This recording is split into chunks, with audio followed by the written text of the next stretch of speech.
क्या ऐसा संभव है कि जब आप किताब को सीधा पढ़ें तो रामायण की कथा पढ़ी जाए, और जब उसी किताब में लिखे शब्दों को उल्टा करके पढ़ें तो कृष्ण भगवान की कथा सुनाई दे? जी हाँ, कांचीपुरम के 7वीं सदी के कवि वेंकटाध्वरी रचित ग्रंथ राघव यादवियम ऐसा ही एक अद्भुत ग्रंथ है। इस ग्रंथ को अनुलोम विलोम काव्य भी कहा जाता है। पूरे ग्रंथ में केवल 30 श्लोक हैं। इन श्लोकों को सीधे सीधे पढ़ते जाएं तो राम कथा बनती है और विपरीत उल्टा क्रम में पढ़ने पर कृष्ण कथा। इस प्रकार हैं तो केवल 30 श्लोक, लेकिन कृष्ण कथा के भी 30 श्लोक जोड़ लिए जाएं तो बनते हैं 60 श्लोक। पुस्तक के नाम में भी यह प्रदर्शित होता है। राघव यानी राम प्लस यादव यानी कृष्ण के चरित्र को बताने वाली गाथा राघव यादवियम। उदाहरण के तौर पर पुस्तक का यह पहला श्लोक है।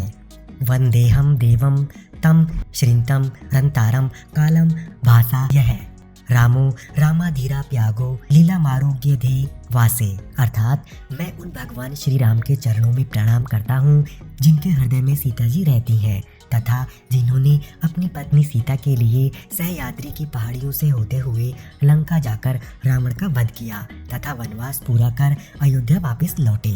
अब हम इसके सभी अक्षरों को उल्टा लगा देते हैं और विलोम करके पढ़ते हैं। सेवाद येयो रामालाली गोप्याधारी धे भारा मोरहा यस्या भालंकारहं तारम तम चरितम वंदेहम देवम।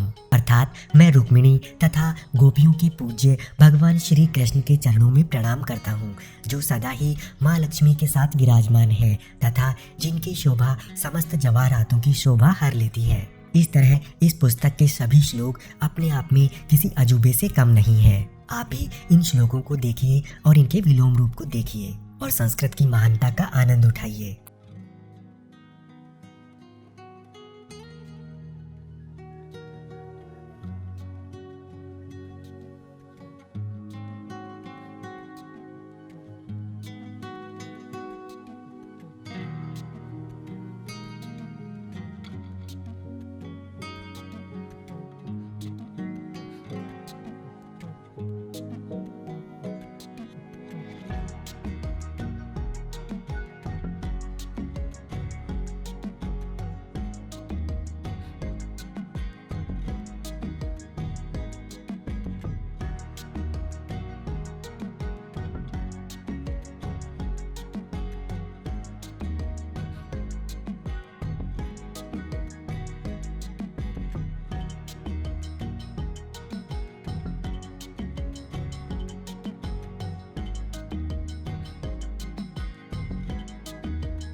इस तरह का यह अपने आप में एक दुर्लभ ग्रंथ है, जैसा दुनिया में और कहीं नहीं है। हमारी संस्कृति के इस दुर्लभ ग्रंथ को आप भी प्रचारित और प्रसारित करें।